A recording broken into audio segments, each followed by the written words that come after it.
Hello all, welcome to Principal IS.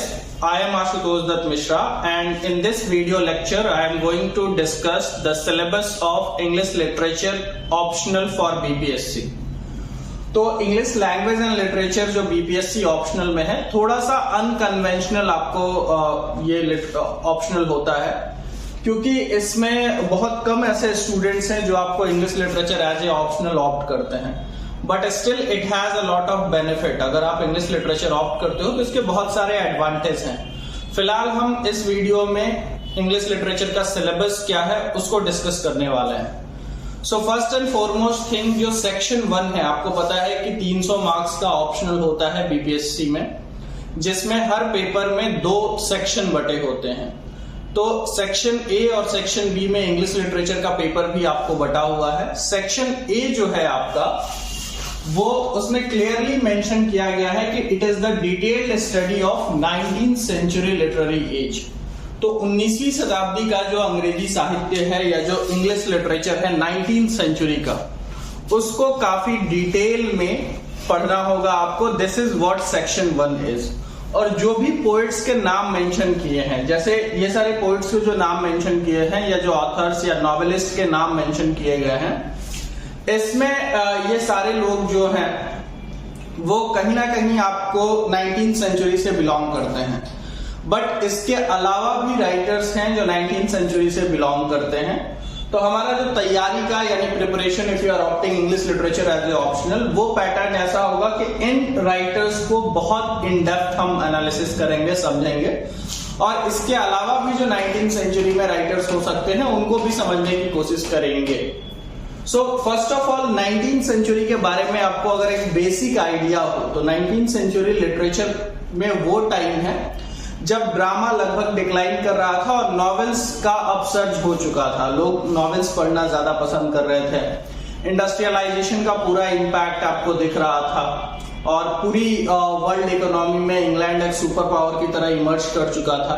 तो ये सारा हिस्टोरिकल बैकग्राउंड आपको पता होना चाहिए। It was the era of queen Victoria, जो कहा जाता है कि कहीं ना कहीं क्वीन एलिजाबेथ के बाद क्वीन विक्टोरिया ही है जिनके टाइम पीरियड को एक फिर से आप एज ए गोल्डन पीरियड देख सकते हो। तो England was emerging in a very prosperous manner.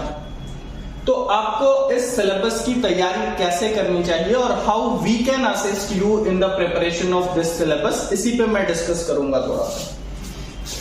तो 19th सेंचुरी हमने समझा है कि 19th सेंचुरी का जो लिटरेरी एज है वो कहीं ना कहीं ये विक्टोरियन एरा है, और विक्टोरियन एरा से भी पहले, विक्टोरियन एरा से थोड़ा पहले भी देखेंगे तो उसको भी इसमें इंक्लूड किया गया है, because it has already mentioned the name of Wordsworth, Shelley, Keats. ये लोग जो हैं वो रोमांटिक एरा से बिलोंग करते थे। जो देखिए लिटरेचर में ऐसा ओवरलैपिंग का कंसर्न हमेशा बना रहता है। It's not clean and clear division, ऐसा एकदम क्लियरली डिवाइडेड नहीं है। तो 19th सेंचुरी का literary as, 19th century literature की बात की गई है आपको। तो ये जो 3 राइटर्स हैं ये रोमांटिसिज्म या रोमांटिसिज्म के लिए जाने जाते हैं। और रोमांटिसिज्म में अभी आपको अगर मैं 2 बात समझा दूं तो सिर्फ 2 चीजें हैं, बहुत बेसिक सी बात अगर समझाई जाए तो रोमांटिसिज्म 2 चीजों के लिए जाना जाता है। पहला तो इसकी सिंपल राइटिंग, मतलब सिंपल लैंग्वेज या फिर आप सिंपल डिक्शन कह लीजिए, because it was a movement against the puritan और against the writer like Alexander Pope और अगेंस्ट द न्यू क्लासिसिज्म। तो रोमांटिसिज्म एक ऐसी चीज थी जो न्यू क्लासिसिज्म के अगेंस्ट स्टार्ट हुई। इनका कहना था कि जैसे वर्ड्सवर्थ ने पोइट्री को डिफाइन किया कि poetry is the spontaneous overflow of powerful feelings.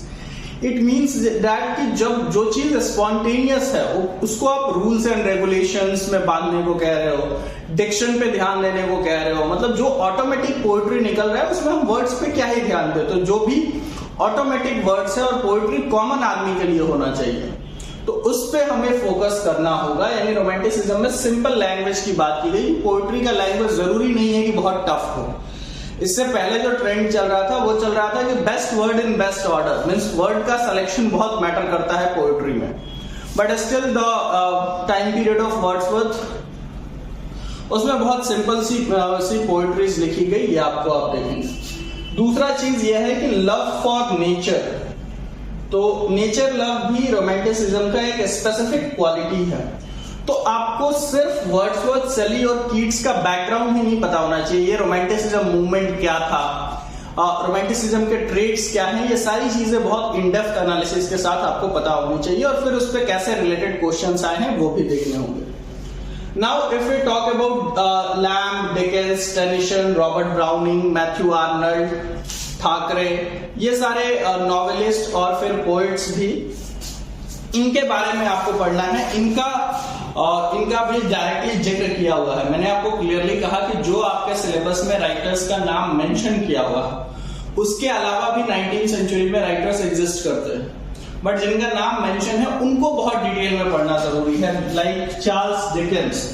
तो डिकेंस एक ऐसे नॉवेलिस्ट माने जाते हैं जो इंडस्ट्रियलाइजेशन के इम्पैक्ट पे बहुत बात करते थे, सोशल कंसर्न्स पे बहुत बात करते थे, लाइक चाइल्ड लेबर का इशू उन्होंने उठाया, फिर इंडस्ट्रियलाइजेशन का जो भी नेगेटिव इम्पैक्ट है उसको भी हाईलाइट करने की, उसके जो सोशल कंसर्न्स हैं उसको हाईलाइट करने की कोशिश की। उनके जो इंपॉर्टेंट नॉवेल्स हैं like great expectations, Oliver twist, ये सब जो नॉवेल्स हैं डिकेंस के, so these are quite sociological novel as well।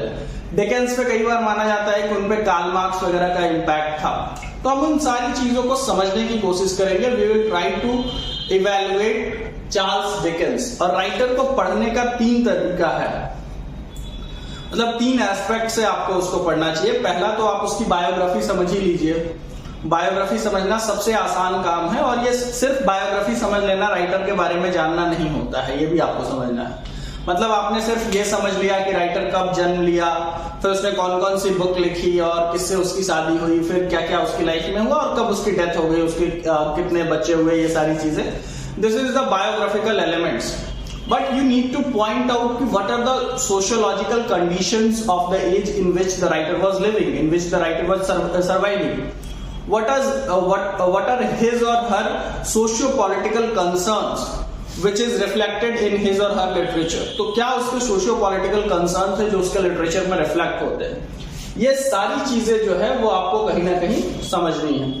तो डिकेंस को लेकर के, सिंपली टेनिसन को लेकर के, रॉबर्ट ब्राउनिंग को लेकर के, मैथ्यू आर्नल्ड को लेकर के भी, ठाकरे को भी लेकर के, इनको हम as a poet, as a author, जैसे मैथ्यू आर्नल्ड की बात करें तो Matthew Arnold is a critic as well, तो एज ए लिटरेरी क्रिटिक भी हम उनको समझने की कोशिश करेंगे। तो इन सारे राइटर्स को बहुत इन डेप्थ एनालिसिस के साथ पढ़ने की कोशिश करेंगे।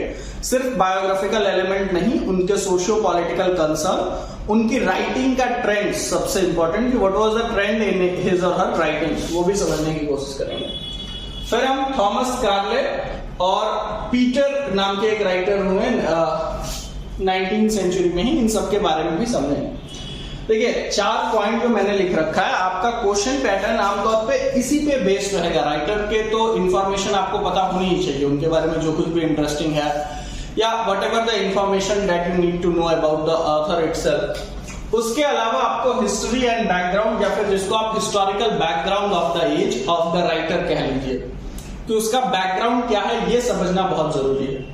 फिर लिटरेरी ट्रेंड्स, जैसे मैंने आपको बताया कि ये रोमांटिसिज्म का ट्रेंड चल रहा था, डिकेंस वगैरह के टाइम पे नॉवेल्स बहुत अपसर्च किए, तो what were the reasons that novels upsurged in 19वीं सेंचुरी? क्या ऐसे रीजंस थे कि नॉवेल इतने पीक पे चल रहे थे या नॉवेल्स इतने ज्यादा अपसर्च कर गए? हालांकि वो 18वीं सेंचुरी के एंड से ही अपसर्च शुरू हो चुका था, बट 19वीं सेंचुरी नॉवेल्स के लिए कम से कम गोल्डन एज समझा जाता है। जैसे मूविंग लाइब्रेरी का कॉन्सेप्ट, जो मोबाइल लाइब्रेरीज होते हैं, उनका कॉन्सेप्ट स्टार्ट हो चुका था। लोग बहुत पढ़ते थे क्योंकि मिडिल क्लास किस तरीके से इमर्ज हुआ इंडस्ट्रियलाइजेशन के इम्पैक्ट के थ्रू, और मिडिल क्लास के पास जो एजुकेटेड क्लास था उनके लिए एंटरटेनमेंट उस समय नॉवेल्स प्राइम सोर्स हुआ करता था। फिर क्रिटिसिज्म भी आपको समझना है। क्रिटिसिज्म का मतलब ये है, लिटरेरी क्रिटिसिज्म के बहुत सारे टेक्निक्स होते हैं, तो उसको भी हमें समझना है कि criticism generally refers to how a work has been written, कोई वर्क कैसा है, और इसको आपको जो समझना है क्या है, ये नहीं सिर्फ वर्ड पे बात नहीं होगी, हाउ पे भी बात होगी, how it has been written, और उसके अलग अलग कंसर्न्स क्या है, उसका क्या वो मार्क्सिस्ट अप्रोच से उसको जज किया जा सकता है कि नहीं, ठीक है, फिर फेमिनिस्टिक अप्रोच से उसको देखा जाएगा। तो अलग अलग अप्रोच से हम उन सारी चीजों को समझने की कोशिश करेंगे। तो we will try to evaluate literary criticism as well. फिर कल्चरल इंपॉर्टेंस एक इंपॉर्टेंट पॉइंट है कि what are the cultural importance of those works in the 19th century, कि 19th सेंचुरी में उन वर्क्स का कल्चरल इंपॉर्टेंस क्या था, what was the cultural importance of those works in 19th century. यही आपके सेक्शन 1 का सिलेबस है जो आपका इंग्लिश लैंग्वेज एंड लिटरेचर है। सेक्शन 1 से अगर मैं आप क्वेश्चंस की बात करूं, थोड़ा सा अगर मैं आपको क्वेश्चंस की बात करूं, तो 6 क्वेश्चन आपको दिए रहेंगे जिसमें से कोई 3 क्वेश्चन आंसर करना होगा और यही 3 क्वेश्चन 150 मार्क्स के होंगे। देखो सिलेबस तो बहुत कंसाइज है कि यही 3 क्वेश्चन आएंगे। अगर आप प्रीवियस ईयर के पेपर, जो मैं डिस्कस भी करूंगा कि कौन कौन से पेपर आए हैं, तो प्रीवियस ईयर के पेपर को एनालाइज करेंगे तो आप देखेंगे कि कुछ एक स्पेसिफिक टाइप के क्वेश्चन लगभग हर बार पूछे जाते हैं। मे बी क्वेश्चन के वर्ड्स बदल जाए बट कई बार सेंस सेम रहता है। तो it will be not very difficult to answer 3 question out of 6। 3 question को सॉल्व करना उतना मुश्किल नहीं होगा और मेजरली उसके कंटेंट पे काम करना होगा कि हम क्या लिखेंगे वो 3 क्वेश्चन में, या एक क्वेश्चन पे जब हमें लिखना होगा लगभग I think you have to write around if it is consisting 50 marks, तो आपको लगभग जो भी 400 या 500 वर्ड लिमिट जो होती है उसमें आपको जब लिखना होगा तो उतना लंबा आंसर आप कैसे लिखेंगे उस पर बात होगी। और इंग्लिश लिटरेचर का एक सबसे बड़ा बेनिफिट है कि it is going to improve your writing skill. यह आपके राइटिंग स्किल को बहुत ही इंप्रूव करने वाला है, जो आपके बाकी पेपर्स में भी काम आएगा if you are writing those papers in English language. और लैंग्वेज से फर्क पड़ता है, it is an admitted fact even in BPSC as well. So section 1 यहां तक है। सेक्शन 2 हम इसके बाद समझते हैं। तो अब हम लोग सेक्शन 2 पे आते हैं। बेसिकली सेक्शन 2 हमारा जो है उसमें पर्टिकुलरली राइटर्स के नाम मेंशन किए हुए हैं और उनके वर्क्स को भी मेंशन किया गया है कि what are the major works of those writers that you need to study in order to complete second section of the syllabus. तो अगर आप सेकंड सेक्शन की बात करें तो जो क्वेश्चन पैटर्न है वो भी काफी क्लियर है। इससे भी सेकंड सेक्शन से भी आपको 6 क्वेश्चन आते हैं। इस 6 क्वेश्चन में से आपको 3 क्वेश्चन आंसर करना होता है विच कंसिस्ट 150 मार्क्स। और इन 3 क्वेश्चन के लिए आपको ये जो 10 राइटर हैं और उनके कुछ वर्क्स दिए हुए हैं उनको आपको एक डिटेल्ड स्टडी जो है वो करना होता है। मैं आपको थोड़ा सा इसका आइडिया दे देता हूं कि कौन कौन से राइटर्स हैं, जो वर्क्स हैं और उनको पढ़ने का तरीका क्या होना चाहिए, इस पे हम बात करते हैं। देखिए, फर्स्ट एंड फॉरमोस्ट राइटर है विलियम शेक्सपियर, जो बहुत ही इंपॉर्टेंट राइटर हैं पूरे इंग्लिश लिटरेचर में। लगभग सारे सिलेबस में विलियम शेक्सपियर तो पढ़ना होता ही है। तो विलियम शेक्सपियर का बैकग्राउंड आपको पता होना चाहिए कि एलिजाबेथन एज से अगर वो बिलोंग कर रहे थे तो एलिजाबेथन एज की सोशल पॉलिटिकल सिचुएशन क्या थी। विलियम शेक्सपियर की खुद की ऑटोबायोग्राफी के बारे में आपको आइडिया होना चाहिए। उसके बाद जो भी वर्क इनके पढ़ने हैं, ये 4 ड्रामा आपको पढ़ना है विलियम शेक्सपियर का। First is as you like it which is basically a comedy. Second is Henry IV। आपको पता है ड्रामा या प्ले जो है उसको हम आमतौर पे 3-4 कैटेगरी में डिवाइड कर देते हैं।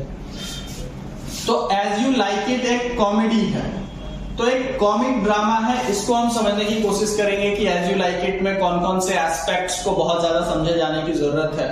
तो उसका एक detailed study, as you like it text तो आप पढ़ेंगे ही और एग्जैक्टली मेंशन किया हुआ है सिलेबस में कि you must go through the original text of that the prescribed play.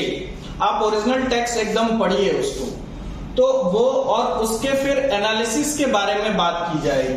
दूसरा हेनरी IV जो है वो दरअसल एक क्रॉनिकल प्ले है। क्रॉनिकल प्ले का मतलब जो हिस्ट्री से रिलेटेड और जो रियल इंसिडेंट्स हैं उसको डिस्क्राइब करता हुआ जो प्ले है वो। फिर हैमलेट एक ट्रेजेडी है। ट्रेजेडी आमतौर पे सैड एंडिंग वाली स्टोरीज को हम कहते हैं। हम जब सिलेबस में इसको डिस्क्राइब करेंगे तब हम समझेंगे कि ट्रेजेडी क्या होता है, कैसे ट्रेजेडी कॉमेडी से अलग है, कैसे क्रॉनिकल प्ले से अलग है, and what are the differences. और विलियम शेक्सपियर इन सारी जो भी टाइप्स हैं प्ले के, इन सब में कितने अच्छे से वो किसमें सबसे ज्यादा उनको बेटर माना जा सकता है। तो फिर we have the Tempest as well. तो ये 4 क्रिएशन आपको विलियम शेक्सपियर की पढ़नी है, which we will go through in greater detail while we cover the syllabus. फिर जॉन मिल्टन आपको है। मिल्टन जो है वो बहुत ग्रेट पोएट माने जाते हैं 17वीं सेंचुरी के। और पैराडाइज लॉस्ट, कई बार ये भी कहा जाता है कि after William Shakespeare it was Milton. Milton के बारे में एक बहुत फेमस चीज है कि उनकी जो आंखों की रोशनी है वो चली गई थी। So he lose his eyesight but develop his insight, मतलब वो बाहर की दुनिया नहीं देख सकते थे बट स्टिल उनका जो इमेजिनेटिव पावर था वो बहुत स्ट्रांग था।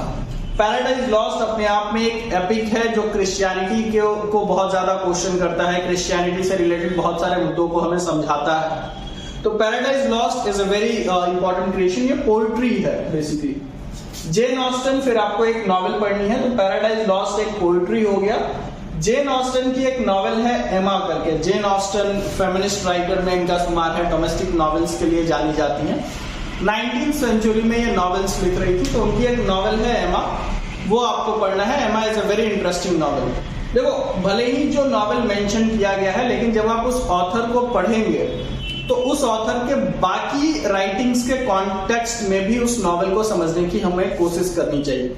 ऐसा नहीं कि आप जेन ऑस्टन का एमा पढ़ रहे हैं and you are unaware of Pride and Prejudice of Jane Austen. Emma को आपको बहुत ग्रेटर डिटेल में समझना है, बट जेन ऑस्टन की जो बाकी क्रिएशंस भी हैं उनको भी आपको समझना है, because Jane Austen is mentioned even in the section A of this syllabus. Section A में भी जेन ऑस्टन का नाम मेंशन है।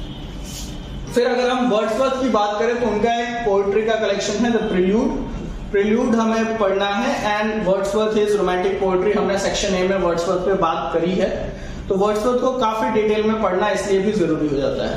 एक चीज जो समझने जैसा है वो ये है कि those writers who are even mentioned in section A and section B, जैसे जेन ऑस्टन हो गई, वर्ड्सवर्थ हो गए, चार्ल्स डिकेंस हो गए, इनके नाम सेक्शन ए में भी मेंशन है और सेक्शन बी में भी मेंशन है। सेक्शन ए में सिर्फ इनके नाम मेंशन है और सेक्शन बी में इनके वर्क्स को भी दिखाया गया है कि इनका ये वाला पर्टिकुलर वर्क आपको पढ़ना है।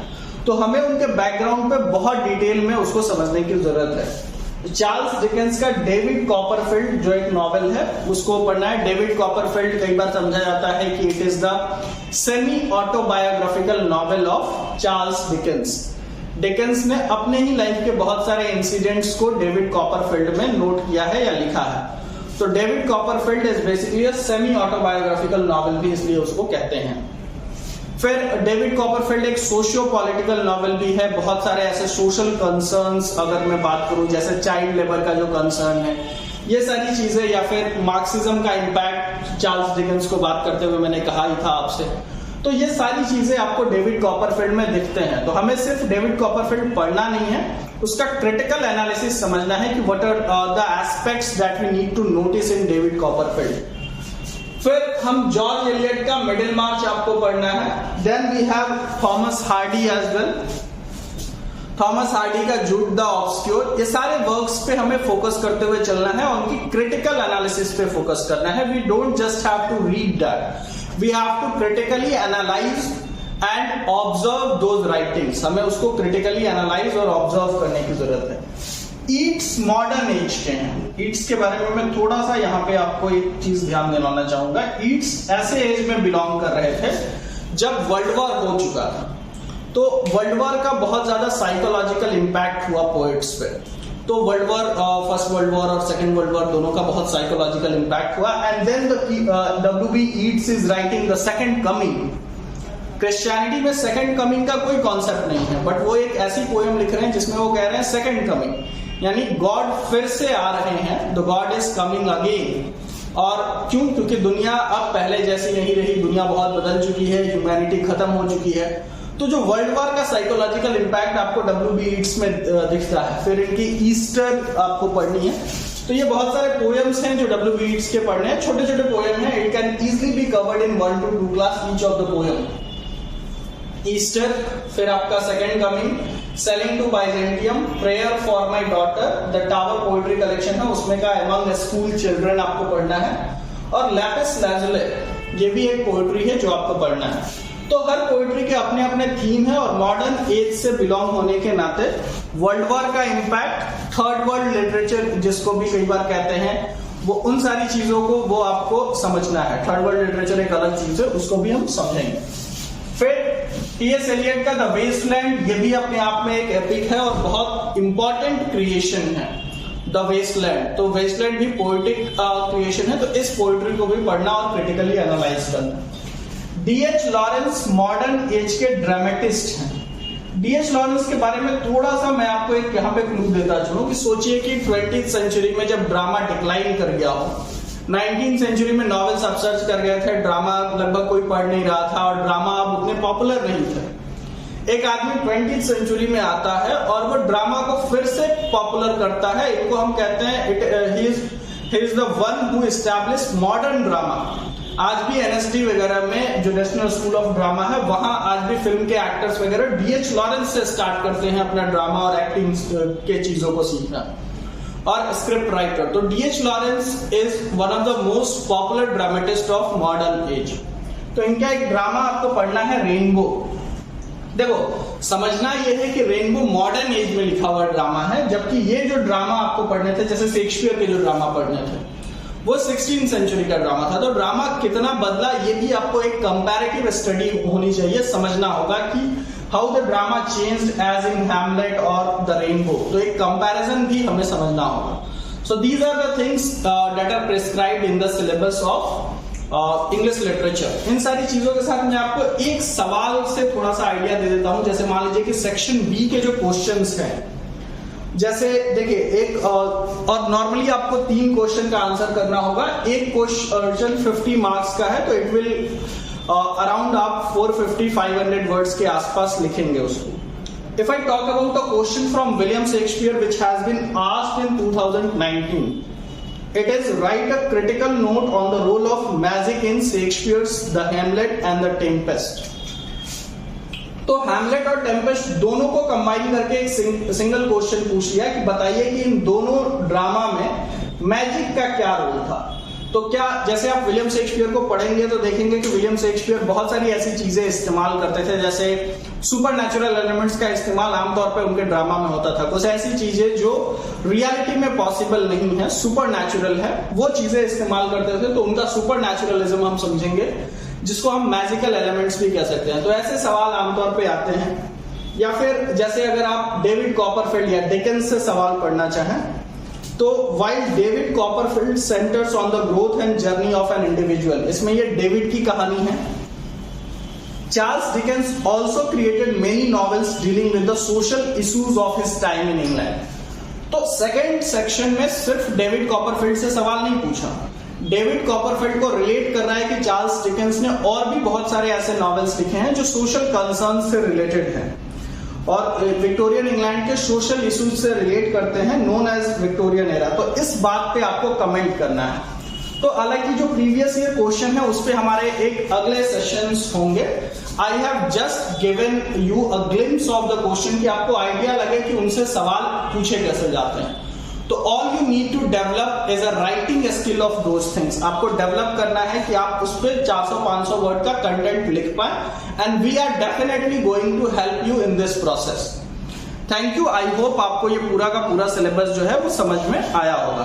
That's all.